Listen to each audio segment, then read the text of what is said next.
Imagine one confident smile shattering faster than a gavel, because in here, silence carries farther than noise. Providence Municipal Court, mid-October. Polished wood breathes lemon. The air conditioner hums a polite chill. Jackets rasp as people settle. Most of them the age that remembers rules as habits, not options. Evan Carver, 24, steps to the mic. Cashmere sweater instead of a suit. Limited-release sneakers. Phone anchored in his hand. The file sounds small until the clerk reads it. Incomplete stop at a VA clinic crosswalk. Failure to heed an officer. And, a few minutes later, a pause in a marked fire lane. Wednesday, October 15th, 2025, 7:46 a.m. and 7:53 a.m., Smith Street. Judge Caprio's voice is warm with steel inside. Mr. Carver, 7:46. What happened? I was rolling slow, Evan says. Crosswalk was clear. And, well, you know my family. A tilt of the mouth that expects doors to open. The room takes that in like a bad aftertaste. Paper whispers. A pen cap clicks once. Caprio doesn't answer. He lets the quiet enlarge. The officer reads from the report. At the crosswalk stood a veteran on crutches, beside a volunteer with a handheld stop. Walk had lit. Evan's SUV drifted past the line. Later, at 7:53, hazard lights blinked, while the same SUV idled in the fire lane at the clinic's entrance. The evidence table shows a dashboard photo, a souvenir badge, former senator, access, tucked near the windshield. Not a credential, just banquet swag. A low rolls through the benches. Bodycam audio follows, a call pushed to speaker. Evan's voice, smooth and hurried. Loop in our PAC attorney. Have him brief the press if this turns weird. The words hang in the air like exhaust. Caprio's face doesn't change. He closes the file gently, as if protecting it from drafts. Evan scans over heads rather than into faces, heel bouncing, phone tapping the rail. Tick, tick, trying to set his own rhythm. He fails. The court's rhythm belongs to the pauses. This is not a highway case, the judge says at last. It's a human beings in the road case. And a fire lane is not a minute, it's a promise. Evan shifts, jaw tight. I was on my way to the VA director. 8 o'clock. Important business. I didn't endanger anyone. No one argues. They just listen, the way people who've waited in VA lobbies learn to do. The volunteer's yellow vest exists in everyone's mind now, along with a metal sign and a man who moves carefully because moving hurts. Details sharpen under silence. The faint squeak of a wheeled chair in the back row. The clerk's finger smoothing a bent page corner. The thud of a boot heel finding the floorboard. Evan's confidence meets the room's appetite for the ordinary rules that keep mornings from breaking. Caprio leans forward an inch. No scold, no show. We'll test what you've said against what happened, he tells him. But first, strip the introductions. A beat, held just long enough to matter. Tell me about yourself, Mr. Carver, the judge says. No titles, just facts. He draws a breath, thumb worrying the bevel of his phone. I grew up in it, Evan says. Fundraisers, town halls, precinct nights. My father gave 30 years to the state. I run projects at our civic foundation. That morning I was carrying documents for the clinic director, 8 o'clock sharp. I wasn't putting anyone at risk. The delivery lands neat. The room doesn't buy or sell it. It just holds it. Caprio's pen rests across his blotter, the tip pointing at Evan like a compass needle. At home, Evan adds, you solve things by calling the right person. You keep trains moving. That's efficiency. Address, the judge says, even tone. Smith Street entrance. Minutes from the first stop to that door at Rush, Caprio asks the clerk, not looking away from Evan. 10 to 12, she replies. checking a live traffic map. And Mr. Carver's car was in the fire lane at 7:53. She doesn't need to finish the math. The benches do it for her. Evan flips his screen, shows a calendar square, VA, 8-1. See? The clerk raises a brow. It shows up on your phone. It doesn't move cars. He tries another angle. I was escorting medical kits for veterans. The officer, reading from a dispatch log, delivery scheduled 9:20, not 8. A small murmur, older throats, low and contained, rolls through the gallery. Not outrage, something closer to fatigue at a familiar pattern. Evan presses on. Our foundation is funding safety upgrades for that campus this year. We're partners. A woman in the back, silver hair pinned plain, tilts her head, but says nothing. Around her, faces that have waited in VA corridors for X-rays and counseling stiffen almost imperceptibly. Money is fine.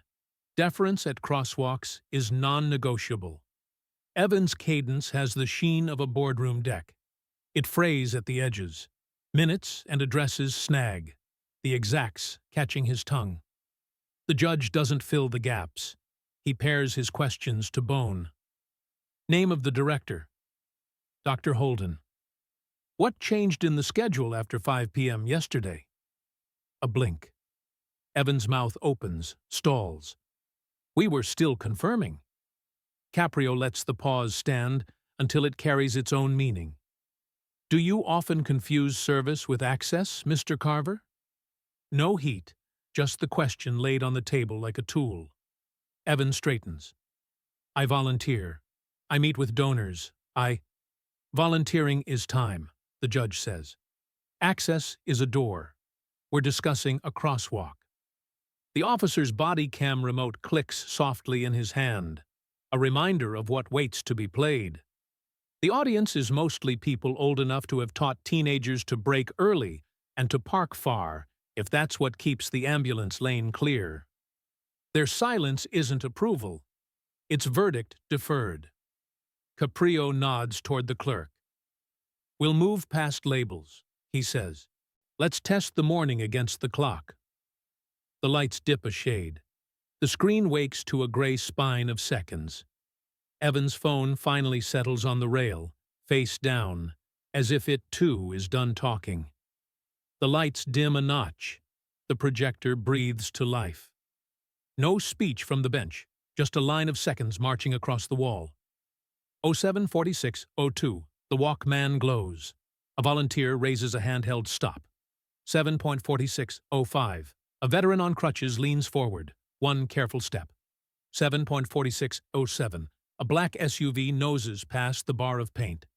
The paddle jerks back. The veteran rocks. The volunteer steadies him with an elbow.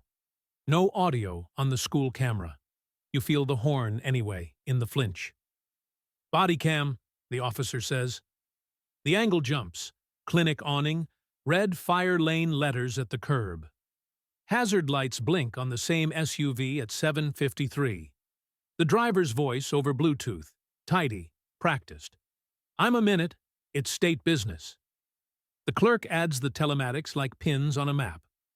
CarPlay shows an incoming at 7:45 from PR, Cass. Dictation toggled at 7:46. She reads without color. Message, running late, rolling through VA crosswalk. The word rolling lands with a clean, unpleasant click. A folder opens to an email from last evening. VA coordinator. Meeting moved to 10:30. On Evan's copy, the tiny footnote, scene 5:22 p.m. From the gallery, a woman in scrubs rises, gray streak in her braid, badge clipped to her collar. 63, she says when asked. Volunteer medic. I had the veteran's chart under my arm. Shoulder surgery, fresh sutures. One more step and he'd have gone down. We caught him. No heat. Just a practiced recitation that makes the room colder. Evan's attorney slides a letter onto the rail, support from a veterans association. The clerk angles it toward the light. Old emblem, she notes. Hotline is dead. PR stock, the kind of template built for optics, not mornings. A photo of the windshield appears again. In the corner, a neat donor sticker, Carver Civic Foundation. Caprio doesn't explain it. He lets the silence do the math. Donations buy equipment, not right-of-way. Evan's knuckle thumps once on the rail. "I'm not heartless," he says, voice rising. "I was bringing help to the VA." Caprio's answer is a question with nowhere to hide. "Do you remember the man on the crutches? His face?" Evan blinks. "Jacket. Crutches. I was watching the light." "He is not a light," Caprio says. "He is a person." The projector hums. The clerk's finger scrolls the chain forward. 0754. Ambulance approach delayed due to obstruction. 3 minutes, 12 seconds. In a clinic, that number has weight. Even people who've never worn a stethoscope can feel. The medic in scrubs lowers her eyes to the floor. The room breathes like a choir holding a note. Caprio removes his glasses, folds one arm in with the other, sets them down. No rhetorical wind-up. "We have the pixels," he says. "I'd like the life in between them." The double doors at the back open on a draft of cooler air. A man in a dark suit stands there, older, a little stooped at the shoulder from years of handshakes and nights on folding chairs. He doesn't take the seat beside Evan. He keeps a small folder in both hands and faces the bench. "Your Honor," he says, voice even, "if the court permits, I can clarify a few facts." Thomas Carver steps forward, folder held like a promise he intends to keep. He doesn't look at his son. He looks at the bench. "Your Honor, for the record." His tone is steady, almost quiet. The room leans in. He places a single-page affidavit on the rail. The paper makes a dry whisper. "The dashboard badge in my son's car, former senator, access, is a fundraiser souvenir. It confers nothing. I have told my family not to display it as if it does." The notary's stamp winks under fluorescent light. He sets down a second sheet. "Yesterday at 5:18 p.m., the VA coordinator moved our meeting to 10:30. I replied, 'Understood,' at 5:20. Evan was copied." He says it without blame. The fact carries its own weight. A third document, thinner than pride. "Our foundation will not direct gifts to the clinic while this matter is active. I have already filed a voluntary notice with the State Ethics Office." A faint clack as he clicks his pen closed, like a period. Evan lifts his chin. "Dad, I was bringing documents. This was for veterans." "Paper can wait," Thomas says, still not shifting his gaze from the bench. "Bodies can't. That lands harder than volume could." Somewhere a cough is swallowed. The air unit hums like a held note. Caprio nods once. "Thank you, Senator." "Former," Thomas corrects softly. "I'm here as a citizen." He steps back, but doesn't sit. He stands apart, the space between father and son as clear as a painted stripe. Evan tries again, words searching for footing. "I didn't blow through. I eased up. I thought it was clear." From the rear row, a chair creaks and then goes still. The medic in scrubs studies her shoes. The officer's thumb rests on the body cam remote, not pressing it, just ready. Thomas finally turns to his son. No theater, no sigh. "You know the clinic entrances," he says. "You've shaken hands there. You were taught that the red curb is a promise, not decoration." Evan's jaw works. The phone on the rail looks heavier than glass. Caprio lifts his palm toward the affidavit stack. "We value clarity here," he says. "We now have it." He looks to the clerk. "Integrate these into the record." The clerk's keys begin their soft cadence. The UPS driver folds his arms across a sun-faded logo and waits like a man who has watched a lot of mornings. Thomas addresses the bench once more. One more line, Your Honor. I did not ask for consideration, and I do not seek it now. He nods to Mrs. Reeves. Thank you for standing where others move. Mrs. Reeves tips her head, the reflective tape on her vest catching a thin blade of light. Caprio settles back. The pause he chooses is respectful, not punishing. We will return to the clock, he says. Not opinion, not pedigree, time. He gestures to the bailiff. Lights dim one notch. The screen grays awake. Camera, body cam, CarPlay, facility logs, Caprio says, voice even, the list as clean as a level line. One chain, no drift. The projector fan rises to a soft whir. The timeline waits like a ruler on a desk. Evan's phone lies face down. The souvenir badge on the photo looks suddenly small. Proceed, the judge says. The first stamp blooms on the wall. The timeline tightens until it feels like a zipper closing. Aero 74602. Walk icon pops. A volunteer lifts the stop paddle. Aero 7.46.05. A veteran on crutches leans forward, weight committed. Aero 7.46.07. Evan's black SUV creeps past the stripe. The paddle snaps back. The veteran wobbles. A steadying hand catches his sleeve. No soundtrack, just the projector's soft whir and the room's held breath. Next, Caprio nods. Bodycam 0753 under the clinic awning. Fire lane stenciled bright as a warning flare. The SUV idles on hazards. Over Bluetooth, Evan's voice, 1 minute, state business. The clerk layers telemetry without commentary. CarPlay, 745, inbound PR, CAS. Dictation on at 7:46. Message, running late, rolling through VA crosswalk. The word rolling lands like a tool dropped on concrete. She flips a page. Email from VA yesterday. Meeting moved to 10:30. On Mr. Carver's thread, scene 5:22 p.m. Facility log appears, 0754. Ambulance approach delayed due to obstruction. Duration, 3 minutes, 12 seconds. The number sits there, plain and heavy. Older faces in the benches understand exactly what 3 minutes mean in a medical doorway. From the aisle mic, the volunteer medic adds 2 lines, clipped like chart notes. Recent shoulder surgery. Fall risk high. We braced him. No dehiscence. The clinical words make the floor feel nearer. The photo of the windshield returns. Corner sticker, donor, Carver Civic Foundation. Caprio neither praises nor scolds. He lets the image age in the light until its implication is obvious. The clerk slides in one more document.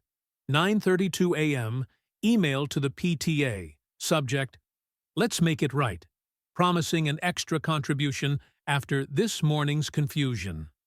A PR draft surfaces from 9:05. Recommend quick donation plus social post to lower temperature. The hotline on the letterhead is dead. The logo's out of date. The benches answer with a dry, collective tisk and stillness. Evan's attorney starts, intent, and stops when Caprio lifts a palm. Impact, the judge says, not raising his voice. You knew the time changed. You nudged a crosswalk anyway. You blocked a red curb meant for stretchers. Then you reached for a checkbook to replace a pause you refused to take. He gestures to the screen. This is not about lineage. It's about trust. The clerk stacks the exhibits into a single square packet. Camera frames, body cam clip, CarPlay printouts, facility delay, PTA note, PR draft, the father's affidavit. Paper edges thrum under her hand. The projector winds down. The wall goes blank, as if the room has blinked. No one glares at Evan. They simply watch him the way grandparents watch a teenager back a car for the first time. Alert, hoping for a lesson that sticks. Caprio closes the binder. The soft thud functions like a bell. Facts are done, he says. Now comes meaning. Mrs. Reeves rests both palms on her cane, reflective tape on her vest, catching a narrow blade of light. The UPS driver's arms fold across his faded logo again, not as judgment, as witness. Evan doesn't reach for his phone. The device sits face down, finally out of the conversation. His mouth opens, then shuts. The words he'd prepared don't fit the shape of the morning anymore. Caprio laces his fingers. Penalty can be paid and forgotten, he says, each syllable clean. Or it can be carried until it changes how you move. A long breath moves through the room and back out, like a tide under floorboards. The judge turns the file face down. We'll choose which kind this will be. He glances to the clerk. Mark the record complete. Keys click, brief and final. The projector light dies. The ordinary ceiling returns. Caprio looks at Evan, not unkindly, not softly, accurately. A price is easy, he says. A practice is harder. He lets that settle, then adds, I'll announce the terms. The room holds its breath. Caprio doesn't raise his voice. He raises the standard. Fines first, he says. Failure to stop at a VA crosswalk, citation for ignoring the officer, and a fire lane violation. Court costs added. Pay today. Paper rustles. Nobody moves. Restitution next. You'll reimburse the clinic for operational delay at the entrance and cover the veteran's follow-up visit out of your own pocket. Not the foundation's. Evan nods once, jaw set. Education, defensive driving, and VA ADA awareness. Certificates on file within 30 days. A beat. Service, 60 hours at the VA campus, morning shifts at the pedestrian entrance and ambulance approach. Not paperwork, curb work. A city coordinator will sign your times. Evan inhales to speak. Caprio continues. Ethics. 2 talks at the community college on donations are not privilege, with a VA representative present. No press, no posts. And for 6 months, he finishes, any infraction in school, medical, or senior zones voids requests for reduction. Attempts to work it out through contacts will be referred to the state ethics office. Evan swallows. I can fund a new pavilion, he offers, voice low, reaching for the largest lever he knows. Money is quick, Caprio says, calm as a level. Learning takes time. You'll give time. A chair leg ticks on the floor. Thomas Carver steps to the mic. Your Honor, may I take the first shift with him tomorrow? Not as anything I used to be. As a neighbor. The assent from the benches is a ripple of breath. Caprio nods. Approved. The volunteer medic unzips a tote and places a folded reflective vest on the rail. Spare, she says to Evan. Wear it. Keep it on until the morning's finished. He takes it with both hands. Sergeant. Ma'am. I watched status screens, not people. His voice is rough but steady. I'm sorry. I'll be there. Mrs. Reeves rises, cane tapping once. Hold the line straight, she says. Folks read the sign before they read your name. The UPS driver lifts a palm from the back. I'll stand the far corner with him. Let him feel what a box truck looks like when it's bigger than your plans. The clerk's typing stops. The room is quiet, the way a flag hall is quiet. Caprio folds his hands. Consequences aren't insults, he says. They're instructions. Law isn't a shortcut past the queue. It's a mirror that asks who else you see. The gavel comes down. One clean tap, more period than thunder. Thursday breaks cold. At 7:15, Evan stands under the clinic awning with his father, vest bright against the gray. He learns the small choreography. Palm up, eyes on the far curb. Count the beats between engines. A minivan hesitates. A veteran leans on crutches. The ambulance lane stays clear because someone is guarding a promise painted red on concrete. By week's end, the course certificates sit in the clerk's tray. Receipts for the replacement gear are stapled to a plain check. The college talks are brief, unadorned. No podium logos. He leaves by side doors. No headline follows him out. It doesn't need to. The change is measured in mornings. A young man who once pressed through seconds now stands inside them, visible in a vest, steadying other people's steps. When asked later what the court accomplished, Caprio's answer is simple. "I didn't make him pay it off," he says. "I made him pay attention."